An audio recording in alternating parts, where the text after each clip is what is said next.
আসসালামু আলাইকুম রাহমাতুল্লাহ। সুপ্রিয় ইসলামী আলো দর্শক মণ্ডলী, আশা করি আল্লাহর অশেষ রহমতে আপনারা সবাই ভালো আছেন। আজকে আলোচনা করব আল্লাহর একজন অলি এবং একজন সুন্দরী নারীর ঘটনা, এবং আরও জানাবো আল্লাহর অলি হযরত জুন্নুন মিসরি রহমতুল্লাহ আলাইহি জীবনে কিছু ঘটে যাওয়া ঘটনা। তো চলুন শুরু করি। যারা আমার চ্যানেলটি এখনও সাবস্ক্রাইব করেননি তারা এখনই সাবস্ক্রাইব করে দিয়ে বেল বাটনটি প্রেস করে দিয়ে পাশেই থাকবেন। তো চলুন শুরু করা যাক। হযরত জুন্নুন মিসরি রহমতুল্লাহ মিশরের অধিবাসী ছিলেন, এজন্য তার নামের প্রথমে মিসরি যোগ করা হয়। তিনি একজন মহান সাধক এবং আল্লাহর অলি ছিলেন। একজন অলৌকিক শক্তিসম্পন্ন ব্যক্তি ছিলেন। মৃত্যু পর্যন্ত তার প্রকৃত অবস্থা কেউ জানতই না, কারণ তিনি সবসময় নিজেকে লুকিয়ে রাখতেন। হযরত জুন্নুন মিসরি রহমতুল্লাহ বলেন, আমি একদিন সমুদ্রের তীরে বসে অজু করছিলাম। কাছেই খুব সুন্দরী একটি মহিলা আমার তার প্রতি দৃষ্টি পড়ে। আমি ওনাকে জিজ্ঞেস করলাম, তুমি কে?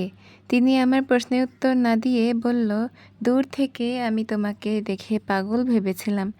আরও কাছে এলে তোমাকে আলেম মনে করেছিলাম। তারপর আরও কাছে আসতেই তোমাকে দরবেশ বলে মনে করেছিলাম। এরপর দেখলাম তুমি কোনোটিই নও। আমি বললাম তুমি তা কিভাবে বুঝলে? সেই মহিলা বলল, যদি তুমি পাগল হতে তাহলে অজু করতে না, আলেম হলে পর স্ত্রীর প্রতি নজর দিতে না, আর যদি প্রকৃত দরবেশ হতে তাহলে আল্লাহ ছাড়া অন্য কাউকেই তোমার দৃষ্টিতে যেত না। এই কথা বলেই সেই মহিলা অদৃশ্য হয়ে গেল।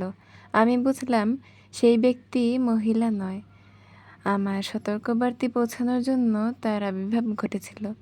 হযরত জুন্নুন মিসরি রহমতুল্লাহ আলাইহি বলেন, আমি একদিন সমুদ্র ভ্রমণে বের হয়ে এক নৌকায় উঠি। নৌকায় আরও লোক ছিল। ঘটনাক্রমে একজন সওদাগরের একটি মুক্তা হারিয়ে যায়। সবাই আমাকে চোর বলে সন্দেহ করে মারতে থাকে। শেষে আর না পেরে হাত উঠিয়ে বললাম, হে আল্লাহ, আপনিই ভালো জানেন। এ কথা বলতে না বলতেই সমুদ্রে শত শত মাছ প্রত্যেকের এক একটা মুক্তা মুখে নিয়ে নৌকার ঘিরে ফেলে। মাছের মুখ থেকে একটি মুক্তা নিয়ে সওদাগরের হাতে দিলাম। এই কেরামত দেখে সবাই অবাক হয়ে আমার পায়ের কাছে এসে ক্ষমা প্রার্থনা করতে থাকে, এবং খুশি হয়ে আমি তাদেরকে সবাইকে ক্ষমা করে দিলাম।